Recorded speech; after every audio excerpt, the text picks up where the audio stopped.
I want to thank the organizers of this conference for inviting me. It's a little bit unusual, I think, to have an eye surgeon speaking to physicists.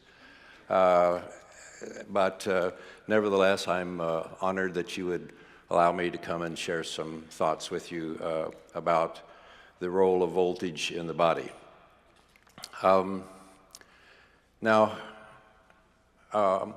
I always start my lectures by announcing that I'm not speaking with my Texas MD license. The medical board in the state of Texas does not allow its physicians to talk about anything that's not standard of care medicine. And of course, standard of care medicine is pharmaceutical medicine, surgery, and physical therapy. And obviously what I'm talking about today involves other things. So I'm speaking today with my Arizona homeopathic and integrative medicine license. I want to acknowledge certain people that have contributed greatly to much of the information I'm going to share today. This is the Tennant Institute staff, and we have Dr. Marr and Dr. Hyde in the audience with us. If there are those of you who become intrigued by some of the things we're talking about, they'll be happy to help demonstrate to you how all of this works. In addition, I want to acknowledge Eileen McCusick, whom you heard speak this morning, and her major contributions to this area as well. So thank you, Eileen. So what are emotions? Well, people talk about having them, but most people don't have a real good definition of what they really are and how they work. In addition, in the over 50 years I've been in medicine, people have talked sort of in passing about the mind-body connection, but I found it was difficult to get anybody to explain to me what that meant. How does that really work? Well, they say, well, you know, if you have emotions, it makes you get sick. Okay, how's that work?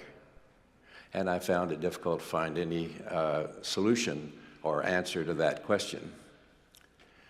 So the reality is that none of us can get through life without having emotional events.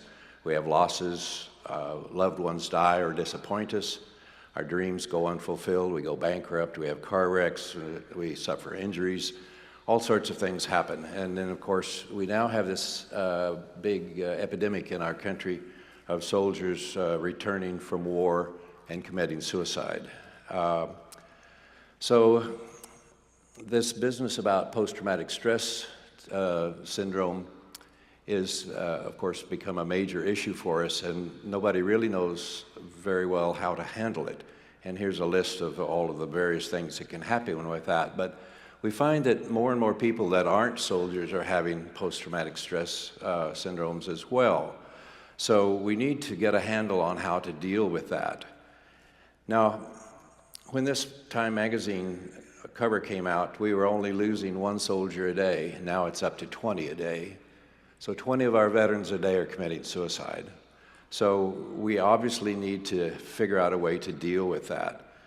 Now, the reality is that deployment and suicide are not necessarily related in the studies that have been done. But the important point, I think, of the military suicides is that pharmaceuticals are not very effective. Most people know that, and the studies have been done to show that there's really not a pharmaceutical that does very much in helping deal with suicides and the emotions that go with it. And I'm just passing through the studies that have been published about that.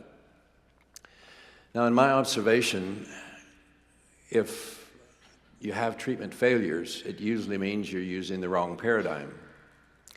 And so I'm going to suggest to you a different paradigm as we go through the day. But I'd first like to tell you how I ended up sitting in this chair. I'm trained as an ophthalmologist and an ophthalmic plastic surgeon, and I did the majority of the research for the laser that's used in LASIK surgery by the company called Vissix. And I had a lot of fun doing that research, but unfortunately we didn't know at the time that the laser wouldn't kill viruses. So as I would be treating eyes, and particularly I treated this one fellow from India that had scars on his corneas, and I used the laser to remove those scars, but he had leukemia.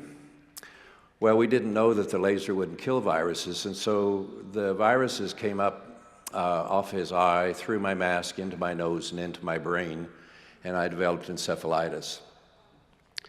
And so the result of that was that I could see a patient and know what was wrong with them, but I couldn't remember how to write a prescription.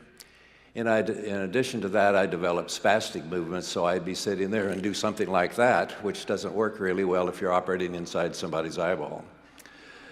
And so for all of those reasons, I had to quit working at the end of November 1995.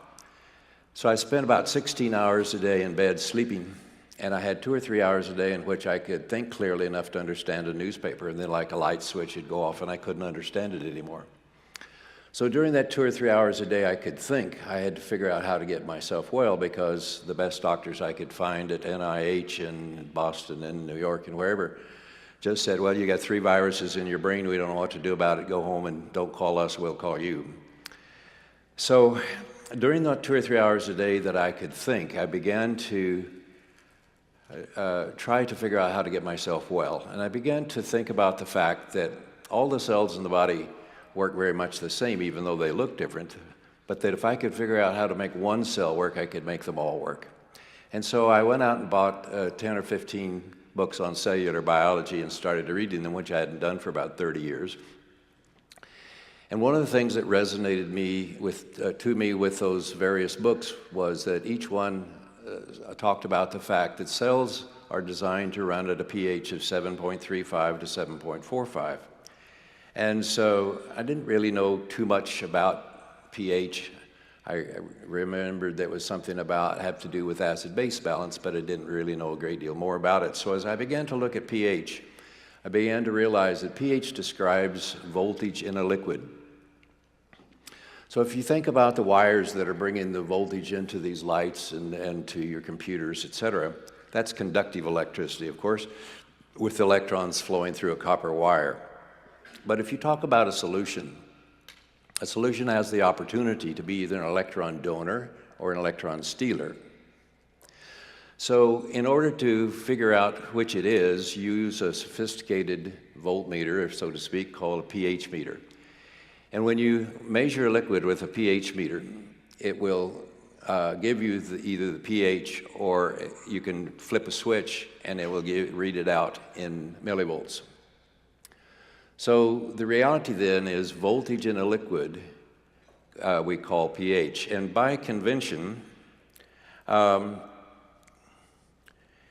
if you find that the solution is an electron stealer, you put a plus sign in front of the voltage. And if it's an electron donor, you put a minus sign in front of it. And then you convert the voltage that you measure with a logarithmic scale going from 0 to 14 and call that pH. So plus 400 millivolts of electron stealer is the same as a pH of 0, whereas minus 400 millivolts of electron donor is the same thing as a pH of 14. And if it's neutral, if it's neither electron donor or electron stealer, then that's a pH of 7. So when we say that cells must run at a pH of 7.35 to 7.45, we're saying cells must run between minus 20 and minus 25 millivolts. Well, that was a wowzer for me. Guess what? Cells need energy to work. That makes sense. Now, by the way, people sometimes get confused with these numbers, because if you take a cell in a petri dish and you put an electrode inside the cell and one outside the cell and you measure across the cell membrane, you'll get about minus 90 millivolts. But hopefully not very many of you have your cells in petri dishes. But in the environment of this body, they're designed to run at minus 20 to minus 25 millivolts. So one of the things that you will find is the characteristic of essentially all chronic disease is that you have low voltage going to that organ. So, so we are constantly wearing ourselves out and needing to make new cells.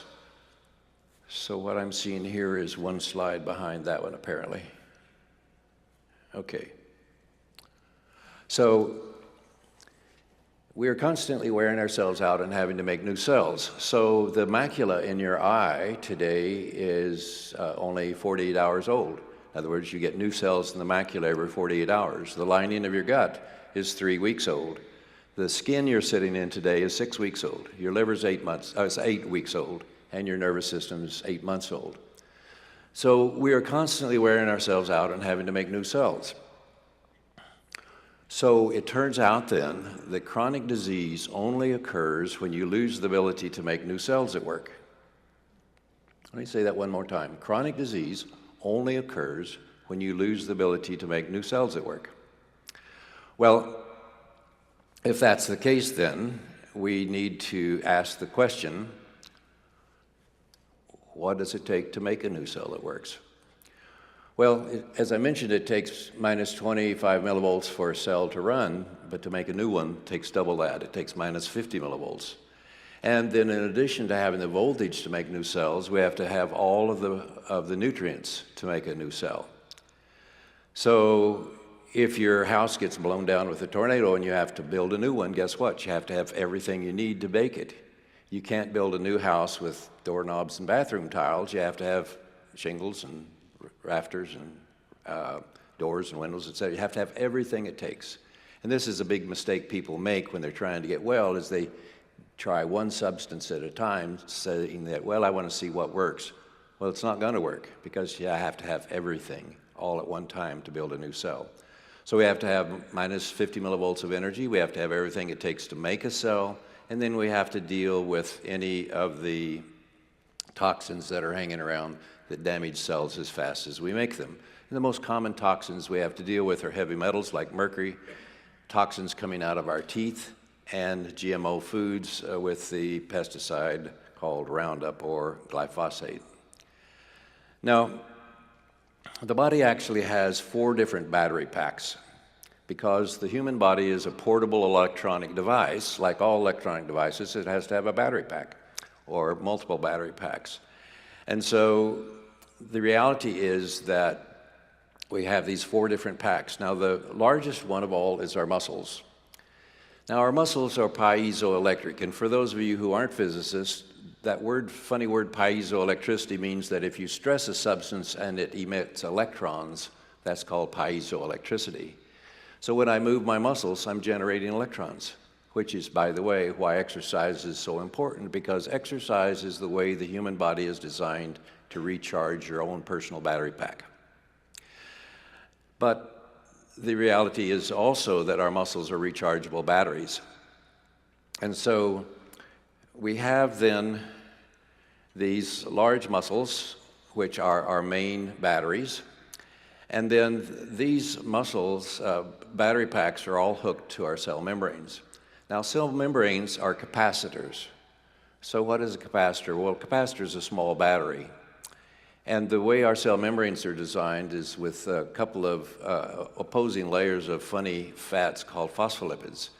And these fats have a ball and then 2 legs. Well, the balls are electron conductors and the legs are insulators. So when you put them like this, you have 2 conductors separated by insulator, which by definition is a capacitor, which means it stores electrons. And then inside the cell, we have a mitochondria. And inside the mitochondria, we have another rechargeable battery system. When that battery system is charged up, we call it ATP, and then as it gives away its electrons and discharges, we call it ADP. Well, because we have a rechargeable battery system inside our mitochondria, guess what else we need in there? A battery charger. And the battery charger inside the cell is called the citric acid cycle or the Krebs cycle. So the Krebs cycle runs on primarily fatty acids, and so as you put fatty acids through the Krebs cycle, it creates electrons, and for every unit of fatty acids that you put through the Krebs cycle, if oxygen is present, you get enough electrons to charge up 38 of these ATP batteries. Now, in addition, we have the DNA. Now, DNA inside of our cells, we generally tend to look at it from the side, and we look like we took a couple of step ladders and twisted them. But if you look at it from the top, it looks like this. And every circle of DNA is golden mean, and what that means is that it's 1.618 times the diameter is 1.618 times the height and so forth. And any place in the universe where there is something that's golden mean, or in the shape of a platonic solid, it will cause implosion of scalar energy. So because our DNA is golden mean, then scalar implodes into it and gives it its charge so that it has the energy to do its job. So then we have our muscles then are stacked one on top of each other in a very specific order, like stacking batteries in a flashlight. And so surrounding the stack of muscle batteries, we have a substance called fascia, which is very much like a stocking. And of course, fascia is that shiny stuff you see when you carve the Christmas turkey. Now, the interesting thing about fascia is that fascia is a semiconductor. So what in the world is a semiconductor? A semiconductor is a collection of molecules arranged in such a way that electrons move through it at the speed of light, but only in one direction. So we have then this continuous stack of fascia going from our toes up to our brain, or from our fingers up to our brain, and surrounded by this stocking, which serves basically as the wiring system for the body. So we have then the stack of muscle batteries surrounded by the fascia, so that every organ in the body has its own battery pack. Because every organ in the body has its own battery pack, then we have the ability to isolate, measure that voltage, and figure out why that organ's malfunctioning. Now, a stack of muscle batteries is what's been called an acupuncture meridian. So an acupuncture meridian is simply a stack of muscle batteries. Now, so this is an example of an acupuncture meridian called the spleen meridian. And the spleen meridian, oops, go back the other way. There you go. So the spleen meridian starts down in the big toe, goes up the inside of the leg, and then it goes, there's a special branch, as you can see, goes over to the female genitalia. Then it goes around the back where it gets the adrenal glands, the spleen and the pancreas. Then it goes on up into the neck and makes a loop and hooks into what's called the stomach circuit. And then the stomach circuit gets the macula of the eye. So by the way, if anybody has macular degeneration, it's because you have low voltage in your stomach circuit. It powers the frontal lobes, which is the thinking part of your brain. Then it gets the thyroid, the breast, the stomach, the male genitalia, and then back down to the big toe, so it makes a loop. So we have 6 of these loops of muscle batteries that provide the 25 millivolts you need for the organs to work and the 50 millivolts to repair them. So chronic disease occurs when one of these muscle battery packs won't hold a charge. So then that leads us to the question, well, why won't that battery pack hold a charge? Well, there is a checklist that you can go through to try to figure out why it won't hold a charge. But basically, you have to look at thyroid hormone, because the thyroid hormone T3 controls the voltage of every cell membrane in the body, and T2 controls the voltage in the mitochondria. So you have to be sure and get the thyroid hormone levels correct. Then if you were to put a scar across one of these circuits, so if you put a scar across one of these muscle battery packs here, it's going to short it out and it'll drain off some of the voltage. So scars can be a significant problem, but the only scars that really take you completely down are those on the main line on your main cable. A scar across your knee or something will generally just lower it a few millivolts, but enough to cause some problems. In addition, emotions are stored in the body as magnetic fields. So if you have a magnetic field that's stuck in one of these muscle battery packs here, it's going to block the voltage so it won't go through. And then finally, dental infections are a significant problem. because each of these circuits go through very specific teeth. So here you see that we have this main cable that goes up the back and down the front. And then from that main cable, you get the voltage coming from our arms and our legs. And they come up to these lateral terminals. And then from those lateral terminals, they go to this center one, and then it starts looping around the body. And as it loops around the back, it has the option then of going out and attaching to the ganglia that are up and down the spinal cord, which we call the autonomic ganglia. And then from the autonomic ganglia, it goes to every organ in the body. So that's the human body's wiring system and battery pack system.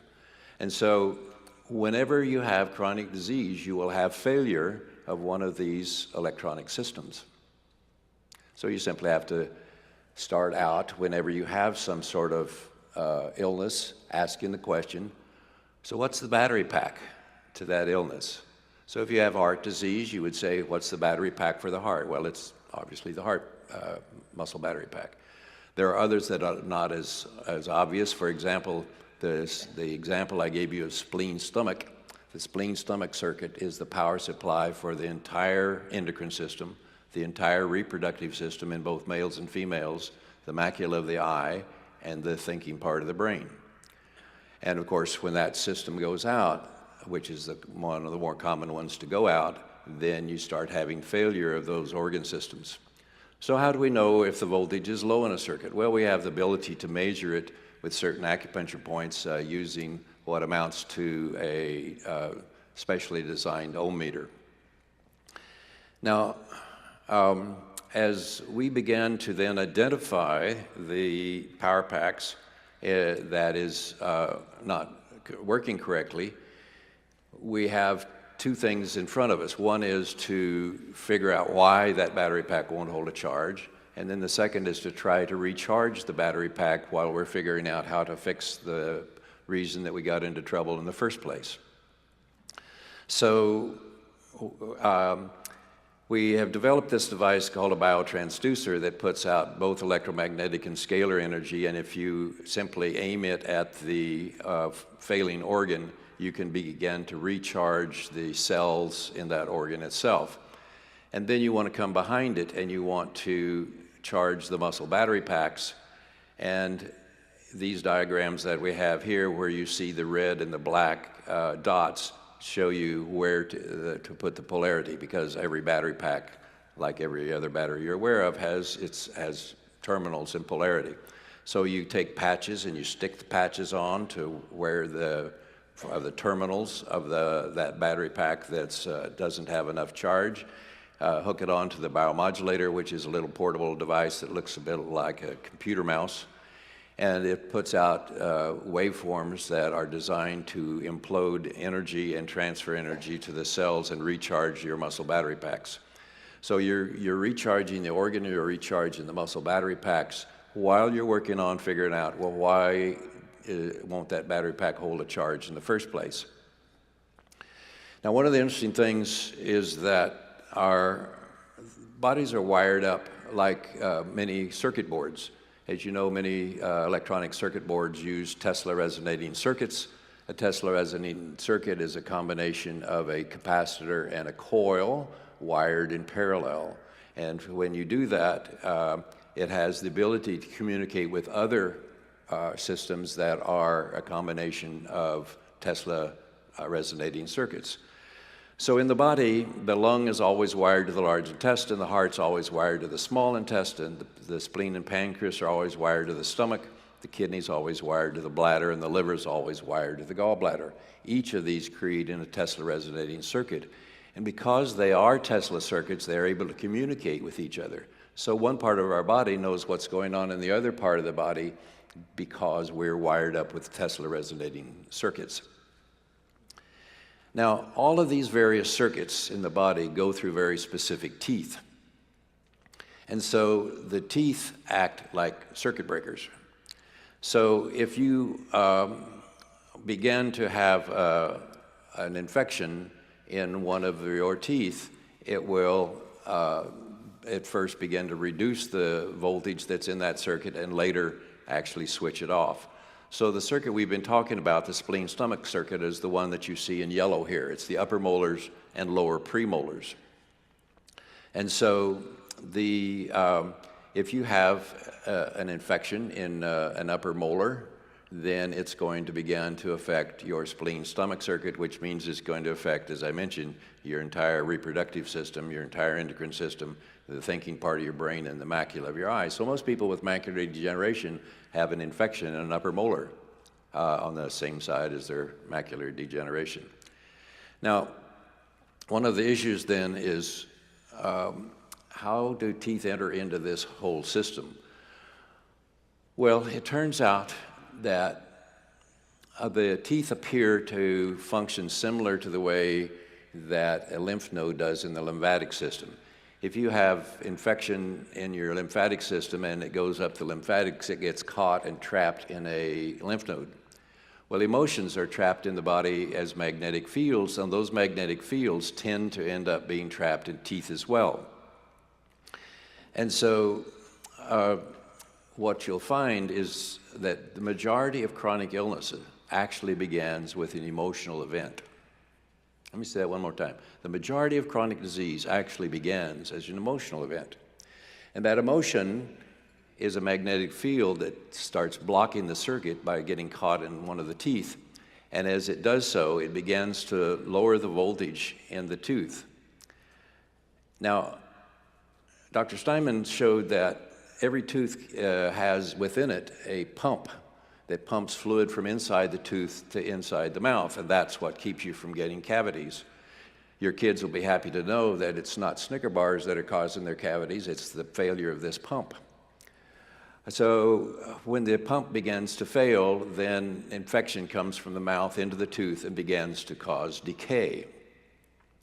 So the emotion begins to lower the voltage enough in the tooth that the pump begins to fail, and then you begin to get a cavity, and then you begin to get a crown, and then you begin to eventually keep going until you get a root canal, and then that leads eventually to having a malignancy.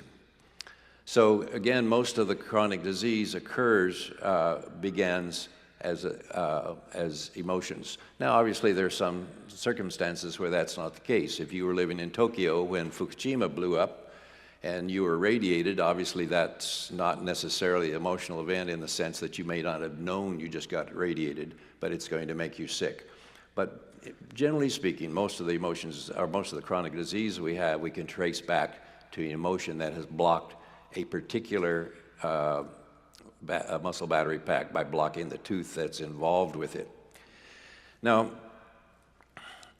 when you look at this particular slide, you might ask the question, didn't anybody ever teach you not to put so many numbers on one slide? Well, I did it on purpose because I wanted you to get the gestalt of it. So what you will see is that the relationship, you'll see that here that a pH of 7.35 is the same as minus 20 millivolts, 7.44 is the same as minus 25. So that's where our cells normally run. But as voltage begins to drop, then things begin to get worse and worse for us until we finally get down to plus 30 millivolts. All cancers occur at plus 30 millivolts. So what you see is that normal tissue is running at electron donor, which is minus 25 millivolts. And as you go past zero, you have flipped the polarity. That is that every battery, as you know, has a plus on one end and a minus on the other. And as you drain the battery all the way to zero, it flips its polarity upside down. And so when the polarity reverses is when and it gets all the way down to plus 30 millivolts is when malignancies occur. Now, we don't have time to really go into that in much detail today, but the amount of oxygen that will dissolve in water is dictated by the voltage of the water. So as the water inside of our cells has lower and lower voltage, then the oxygen in the cell comes out of the cell and disappears. And when you finally flip the polarity, there is so little oxygen capability in the cell that the stem cells recognize that signal that, hey, we just ran out of oxygen here, please help.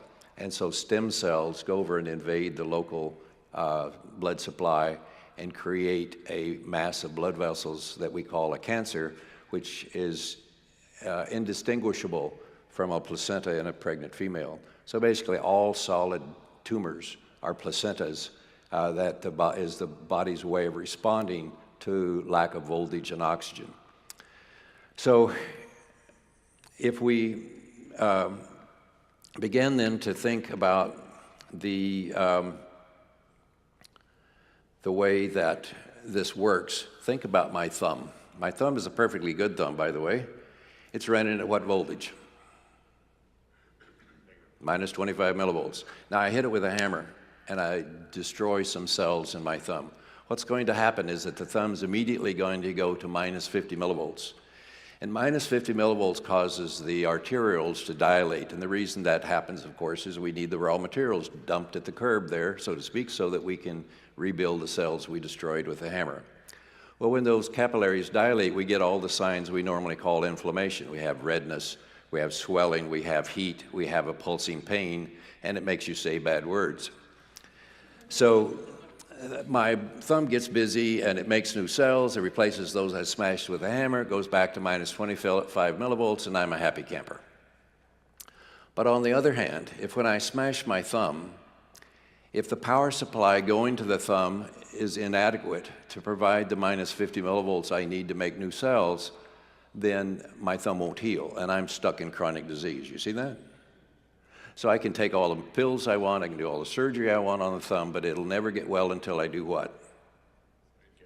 Insert enough electrons to get me up to minus 50 millivolts. And so if you understand what I just told you about the thumb, you understand basically my whole lecture. So I can go home now. Oh, no, wait a minute. Still a little bit more. But the point is that chronic disease occurs when you don't have enough voltage to make new cells. And so as voltage begins to drop, then oxygen begins to drop. And when oxygen drops, there are several bad things that begin to happen.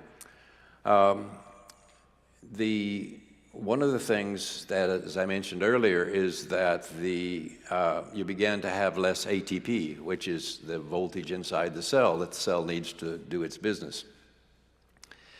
Now, I also mentioned to you that because of the Krebs cycle being able to recharge 38 of these ATP batteries for every unit of fatty acid you put through the Krebs cycle, that's only true if oxygen is available. If oxygen is unavailable, then for every unit of fatty acid you put through the battery charger, you only get enough electrons to charge up 2 batteries. So it's a bit like having a car that goes from 38 miles to the gallon to 2 miles to the gallon. Your cells become very inefficient. Now, in addition to having inefficiency of the intracellular voltage, we have problems with bugs. Now, the body contains perhaps 1 trillion bugs of various kinds, and the majority of them are suppressed by oxygen. But as oxygen levels begin to drop because voltage drops, then these bugs wake up. And the first thing the bugs want to do is have lunch, and they want to have you for lunch. Now, bugs don't have teeth that they can take a bite out of you, so instead they put out digestive enzymes to dissolve your cells so they can get the nutrients. So think about having a sore throat. The strep bacteria are on your tonsils having a picnic, and they're having a good old time, but you have the world's worst sore throat. You have a headache, you have a fever, you have vomiting, you have diarrhea, your joints hurt, you're having a miserable day, and it's because the bugs are having their way by putting out these digestive enzymes to get their nutrients out of the cells.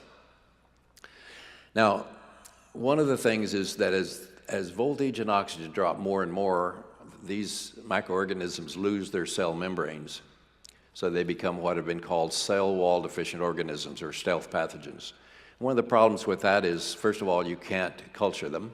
Secondly, you don't see them with a standard microscope. You need one of these fancy microscopes called phase contrast or dark field microscope. And these bugs then put out various toxins and began to damage the local tissue. And often what we call an autoimmune disease is simply these bugs having their way with your local tissues. So as they put out their toxins, you get the signs of inflammation and swelling and so forth. But if you try to culture anything or look at a biopsy of that area, you don't see anything because normal hospitals and physicians' offices don't use one of these microscopes where you can actually see them. In these images that you see on the screen, you see these various cell wall deficient bugs inside red blood cells consuming them. In the lower right, you see where I took red blood cells, put it under a cover slip on a microscope slide and let it sit there for a few hours, and as it consumed all of the oxygen, you see the Lyme spirochetes come crawling out of the red cells. So everybody in this room has Lyme disease. It's just whether or not your immune system has the ability to deal with it, whether you have symptoms from it. So then as the voltage gets down toward plus 30 millivolts, then the cell wall deficient fungus shows up, and you begin to have these kinds of cells. This is blood from a fellow who had leukemia, and you can see the fungal forms in his blood that the fungus is always associated with these kinds of things. So I'm going to skip past this as just a better microscopic view, and I want to go to talk to you a minute more about teeth, because it's terribly important in the understanding how to get people well. Now, if you look at the lower left image, you see a car battery that has corrosion around it, which means that the alternator in that car is going to have trouble keeping that battery charged up. Well, the tooth just above it is attached to a muscle battery, but it also has corrosion, and thus it also has trouble keeping that battery charged up. And then as corrosion in either your car battery or your tooth gets worse over time, then it gets harder and harder and harder and harder to keep your battery packs charged up. And eventually, in the car battery, the corrosion will come outside the battery itself and start corroding through your battery cable, which now means you have a total short circuit and your car won't start. Well, this process occurs in the body when the infection in the tooth moves out into the bone. So when you have infection in a bone around a tooth, it actually works just like a circuit breaker and takes down that circuit. And then the two circumstances in which that occurs is either a root canal tooth, which is, of course, a dead tooth. Most of you may know the way you do a root canal is you drill a little hole in the top of the tooth and you put an auger down in and you rip out the artery and rip out the nerve and kill the tooth, and then you fill it with putty. You know, the problem is that now the tooth is dead and all dead tissue gets infected. The dentists are the only physicians that believe you can get away with leaving dead tissue in the body. No other doctor believes that. So one root canal tooth shuts down 63% of your immune system. So, and then what makes it worse is that it then gets out into the bone, and when it gets into the bone, it shuts off that circuit, and so now the voltage drops significantly in that circuit, and that's why you find we looked at all the cancer patients we've seen in our clinic, and 95% of them were associated with a root canal or an infected bone where a tooth had been pulled, 95%. So a leading contributor to cancer is having an infection in the bone around one of the teeth. Now, in addition to root canals, there's a problem when teeth get pulled because teeth are held into the bone by a ligament called the periodontal ligament. What dentists are trained to do is wiggle the tooth, make it loose, take it out, put a stitch in, quit, leaving the ligament behind. When you do that, it's very hard for the bone to heal because the ligament's in the way. And even if the dentist happens to be one who takes the time to scrape out that ligament, because the mouth's such a dirty place, oftentimes people get infection in the bone during the first few days of healing once a tooth's been pulled. So and that's called a cavitation, by the way. So whether you have infection from a root canal or from a cavitation, it tends to shut down the circuit. And one of the problems is that infection in the bone then tends to move over and take out the next circuit. So a huge problem is that our kids are in high school, they go to the dentist and they say, oh, you got to get your wisdom teeth out. It's that old thing of, well, if you go to Midas, you get a muffler. So a study came out last year showing that 65% of root canal extractions were unnecessary. Well, nevertheless, they get their wisdom teeth pulled, and now they start getting infection in that area. And the wisdom teeth circuit is heart, small intestine, but listen, it's the autonomic nervous system. Autonomic nervous system is the body's on-off switches.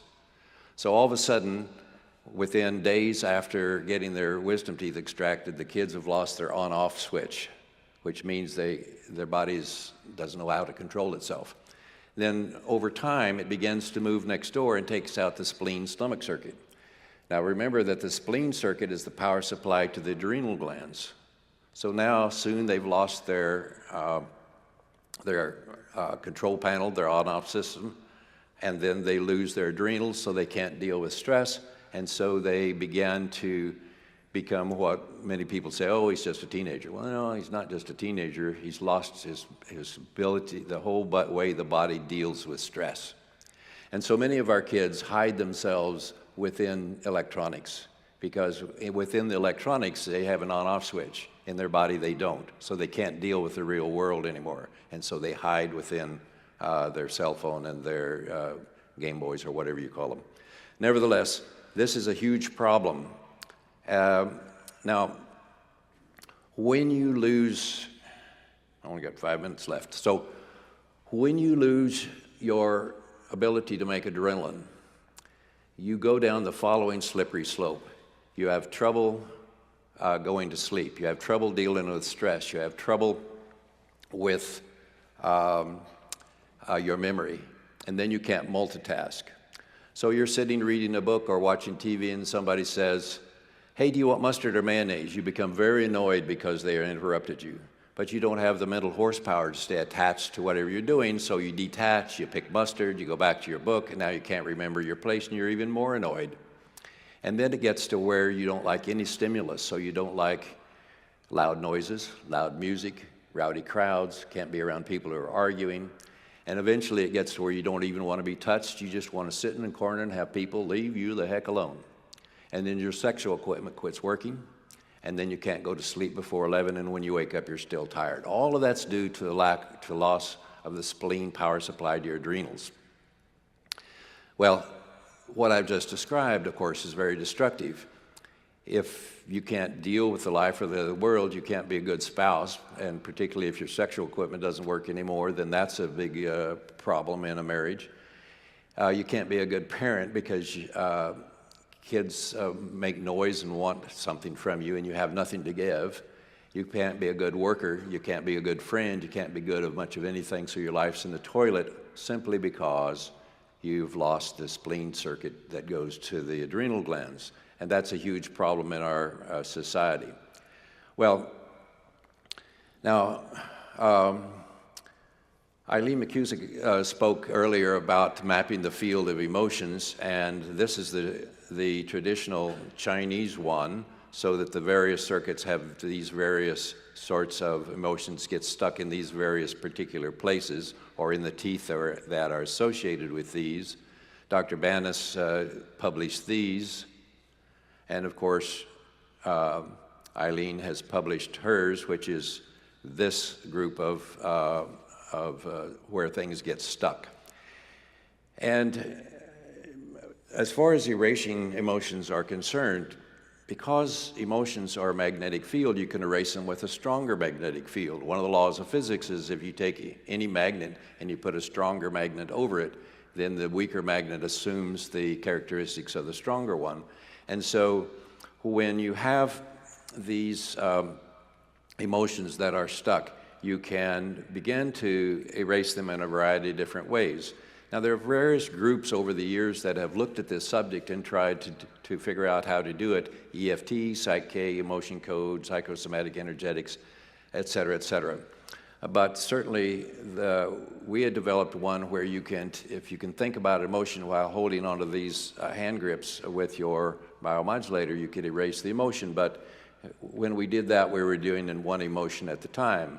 And of course, Eileen talked to you this morning about using her tuning fork to do it, which is very effective.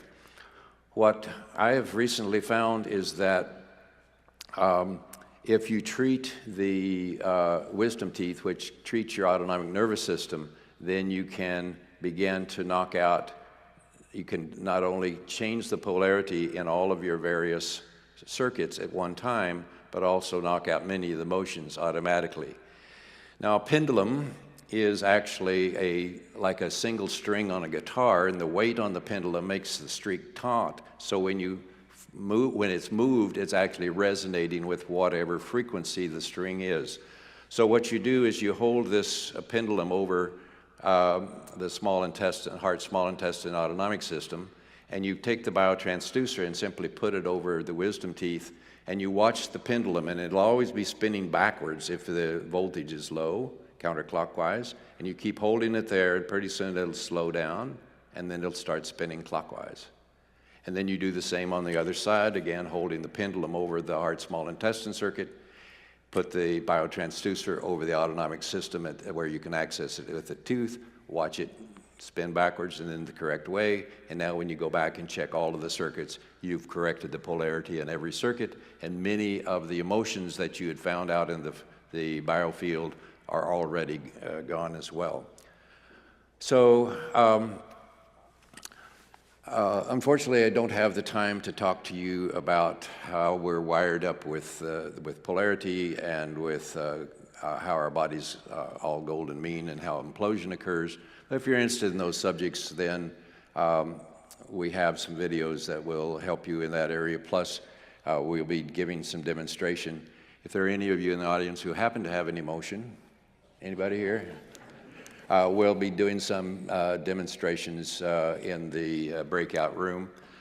So what I've hoped to accomplish in these few minutes I had to talk with you is to help you understand that the body is an electronic device which has multiple battery packs, and that chronic disease occurs when those battery packs won't hold a charge, and that getting well involves you identifying which battery packs are failing you, identifying the reason that they're failing you and fixing that, so that it's basically what we're doing is like you coming home from work and opening the fridge and it's hot in there and the lamp in the living room won't turn on, the TV in the bedroom won't turn on, and you go out in the garage and flip the circuit breaker and now everything works. Well, that's the way we do medicine now, is we figure out which circuit breaker is out, go fix it, turn you back on, and let your body heal itself, which it does very well if it has the voltage, the nutrients, and deal with the toxins. Thank you for allowing me to be here.